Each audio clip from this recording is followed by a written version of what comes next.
चुनाव 2024 में एक युवा नेता खूब सुर्खियों में है। इनका नाम है रविंद्र सिंह भाटी। महज 26 साल के भाटी का क्रेज ऐसा है कि बड़े बड़े नेता इनसे अब खौफ खाने लगे हैं। राजस्थान के बाड़मेर सीट से इस बार रविंद्र सिंह भाटी ने निर्दलीय लोकसभा चुनाव में उतरने का फैसला किया है। लेकिन भाटी की लोकप्रियता ऐसी है कि सिर्फ राजस्थान की बाड़मेर सीट ही नहीं बल्कि महाराष्ट्र और गुजरात में भी उनके नाम की गूंज सुनाई दे रही है। रविंद्र सिंह भाटी जब से चर्चाओं में आए हैं तभी से उनसे जुड़ी हर चीज को लेकर बातें हो रही हैं। इस बीच उनकी संपत्ति को लेकर भी चर्चाएं तेज है, जिसे सुनकर हर किसी के होश उड़ गए हैं। किसी को विश्वास नहीं हो रहा है कि उनके पास इतनी संपत्ति है। दरअसल रविंद्र सिंह भाटी ने हाल ही में अपना नामांकन भरा है, जिसमें उन्होंने अपनी पूरी संपत्ति का ब्यौरा दिया है। भाटी ने उसमें बताया है कि उनके पास खुद की ना तो कोई जमीन है और ना ही कोई मकान। ये भी कहा जा रहा है कि उनकी पत्नी धनिष्ठा कंवर के पास कोई जमीन या मकान नहीं है। चुनावी हल्फनामे के मुताबिक उनके पास 2 लाख रुपए नकदी और 3 लाख रुपए बैंक खाते में जमा है।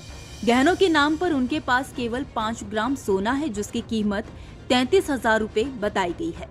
उन्होंने बताया कि उनके पास कोई अचल संपत्ति भी नहीं है।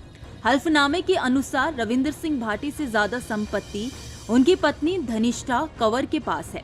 धनिष्ठा के पास 27.16 लाख रुपए की चल संपत्ति है, जिसमें से 20.83 लाख रुपए कीमत के 300 ग्राम सोने के गहने और 1 लाख रुपए नकदी है।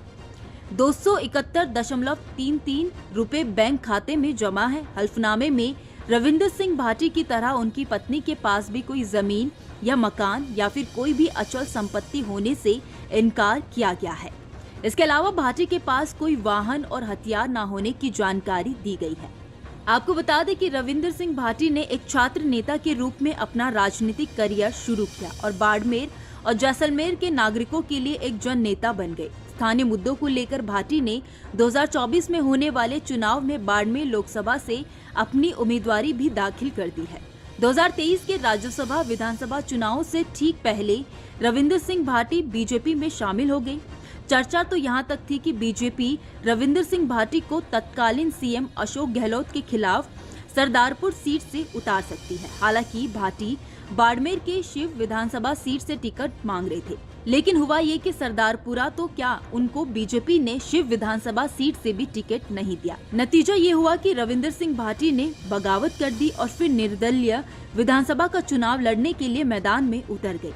रविंद्र सिंह भाटी राजस्थान के बाड़मेर सीट से चुनाव लड़ेंगे। वहीं बीजेपी की ओर से इस सीट पर केंद्रीय मंत्री कैलाश चौधरी को उतारा गया है।